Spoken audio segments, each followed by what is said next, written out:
Paradox.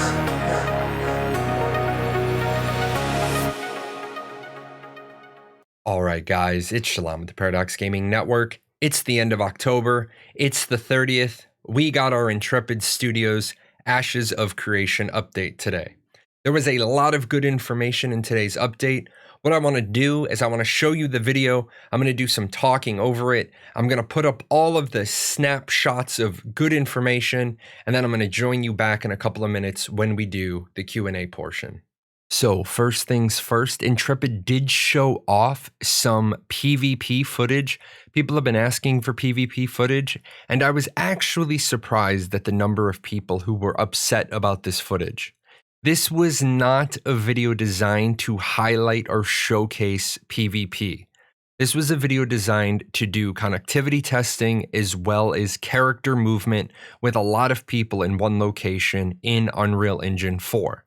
Remember, Intrepid needs a lot of data in order to keep refining the process. The biggest complaint I saw from people was that the animations were too much. The animations didn't feel fluid, or they didn't seem fluid. They also said that the skill effects were too much.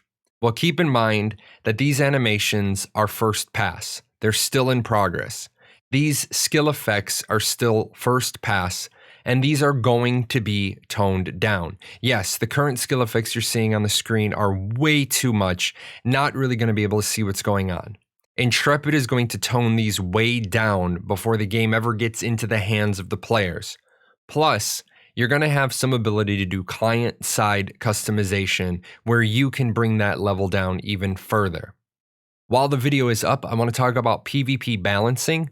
I want to remind people that Ashes of Creation is not balanced around a 1v1 format. In fact, we've known for years that Ashes of Creation is going to be based on group play, and most of us have assumed that that meant party versus party, or effectively 8 versus 8. The truth of the matter is, they are going to be doing the balancing based around big fights, node sieges, castle sieges, caravan raiding.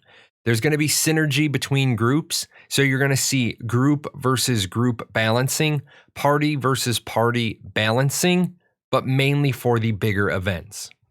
While we're on the topic of things that we've known about, a couple of years ago we saw the Node Dev Diary, the Node Tech. Jeff talked about moving into the real node system now. Intrepid Studios has got the technology developed that it's able to allow them to do some partial procedural generation. This sets aside the fears people had that every single node would look the same, that they'd all be based on one template. The tech that they have now is going to let the nodes look like they really are growing out from the city center, just like a city should. And they are also fairly confident that if a node gets destroyed and it gets built up again, it's going to build up differently the next time. Speaking of developer discussions, the next developer discussion is going to be on overgearing or twinking. This is going to be a really important one for people to weigh in on.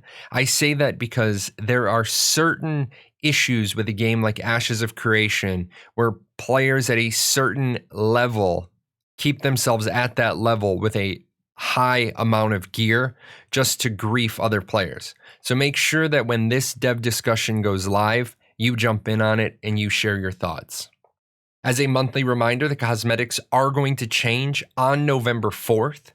So if you want anything you currently see on the screen, make sure that you get it before November 4th. We do have a couple of leaks of what the new images are going to look like. So if you're waiting to buy a Founders Pack and you're not sold on the current cosmetics, you can wait till after the 4th and the new cosmetics will be in place. Intrepid Studios will be participating in Extra Life on November 7th. For them, it's going to be 6 a.m. For Eastern Time, that will be 9 a.m. I'm also going to be doing a 24-hour live stream alongside the Intrepid teams. I'll be doing a lot of questions and answers. If Intrepid raises $30,000 during their Extra Life stream, Steven will shave his beard. If my channel, and this is my channel, my fundraising campaign raises $10,000, I will shave my head live while I'm streaming.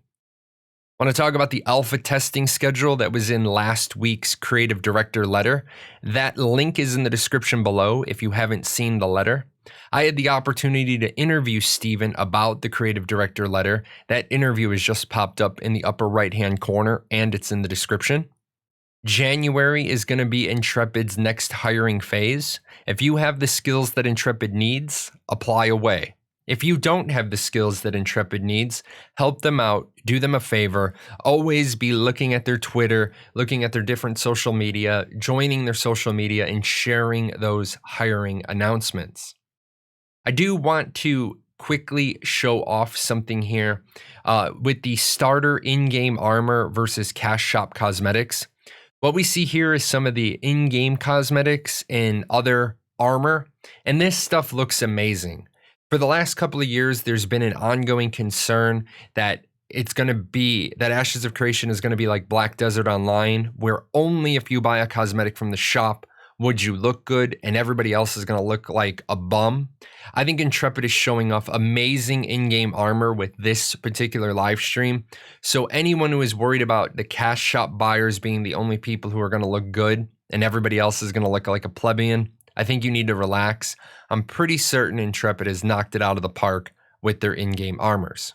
All right, guys, and now we're in the classroom. Let's knock out the questions and answers portion. There were a lot of good questions asked this month. I am glad to see Lieutenant Toast filtered through them.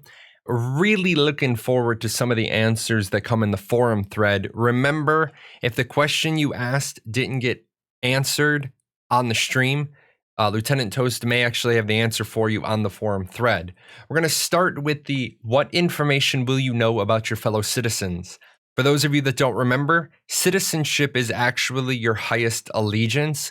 You are a citizen first and a guild member second. So you're going to be able to go to the Node Town board and find a list of citizens. And this is going to allow you to find people's guild affiliation, their social organization, their religion, the type of property they own. This is actually really interesting that they're going to allow people to farm this much information. Not quite sure how much they've thought about this for the espionage portion of the game.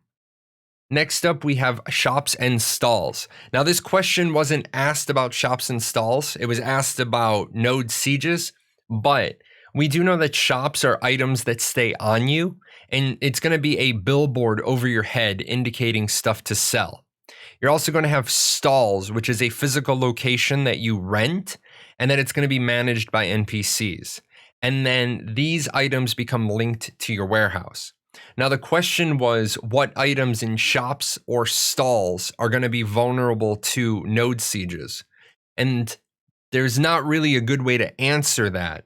So what's going to happen is if you're selling stuff with a billboard over your head and you die, you're going to suffer the same drop rates as you would any other time you die.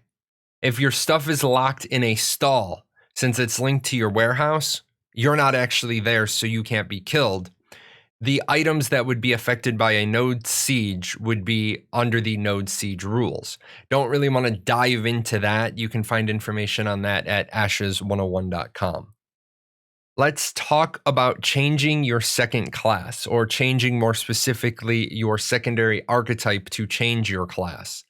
And this is still in testing. So this is big and red, and none of this is finalized. You may have a cooldown between changing your secondary archetype, aka changing your class. You may have to do a quest. You might be able to carry multiple specs with you as you go out into the world. What they're leaning towards is very probably will require you to return to the node. So when people say, why don't we have an answer? Because they want to do testing in alpha, and that's what alphas are for. Let's talk, can a guild change their guild skill point distribution? As you guys know, a guild will have to make the choice. Does it want to increase its membership, or does it want to have certain bonuses? Well, the thing is, Steven's initial answer is no. You will not be able to change your guild skill point distribution. The reason why? That would be gaming the situation or the scenario. You get benefits with your choices, either more members or more buffs. The ability to change your skill points would allow you to adjust to your immediate needs, which Steven considers gaming the system. This, of course, is subject to testing. This is why Intrepid is doing the alpha testing they're doing. They want player feedback so they can make data-driven decisions. Next up, we have, are hitboxes standardized? And guess what the answer to this is? This is still in testing. The reason why is because there are no separate hitboxes for head and body, but there are different heights for different races. Remember, there is a minimum floor for your race, so you're not going to be able to take a Renkai, who is the biggest character, and make it the size of a dwarf. There are going to be maybe some unified hitboxes with some special collision rules. There's lots of work left for them to do here. Remember, Intrepid is trying to do a hybrid action tab game. Not many companies have pulled that off. If people are wondering, how are we so far into development without these answers? I do want to give people a reminder that Castle Siege and Horde mode were supposed to be before Alpha 1. A lot of people in the world kept saying, well, they're not building an MMO, they're not building an MMO. So they decided to move Alpha 1 ahead. Some of that Castle Siege and Horde mode data would have been used to make these decisions. So now we just have to wait till we're in Alpha 1 to give them the data they need to make these decisions. Next up, we have the Underrealm, and people want to know if it's going to be pockets or contiguous. It's going to be pockets. There's going to be some pockets that are larger than others. Their Underrealm is not 100 square kilometers of interconnected space. There's going to be tunnels, there's going to be connections, there will be separate pockets. And finally, we're going to talk about combat pets. You can have any type of Trinity pet, which means you can be a healer and have a tank pet. You can be a damage dealer and have a healer pet. Interesting enough, pets will have a rarity. Maybe the rarity is based on who tames it. Maybe the rarity is based on who earns it. Maybe the rarity is based on who breeds it. But combat pets are going to have a rarity mechanic attached to them. More information on that to come. And that is it for today, guys. Really, really good live stream. I have the link to it in the description below. It was a long live stream, but they talked about the winners in the Glorious Gourd contest. They gave out a lot of honorable mentions, a lot of extra alpha keys. They talked a lot about extra life.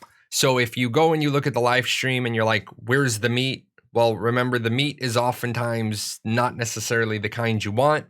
Until then, guys, remember, next week is the Extra Life live stream. Lots of lore going to be coming from Intrepid's live stream. Lots of Q&A on mine. Between now and then, if you're looking for stuff on Ashes of Creation, ashes101.com. It's kind of your textbook in your school. Interlinks nicely with the wiki for if you want to do fact checking. If you're new to Ashes of Creation, welcome to the community. Register for the game. There's a referral link down in the description below. And if you ever have a question about Ashes, you can leave it in the comments on my videos, or you can go ahead and ask me on Discord. I'm Jahlon, #0001.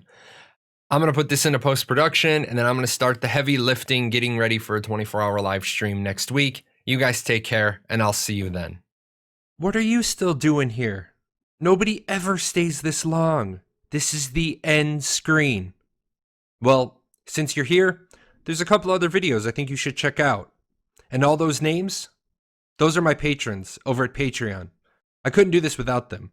So, big thanks to them for all their support.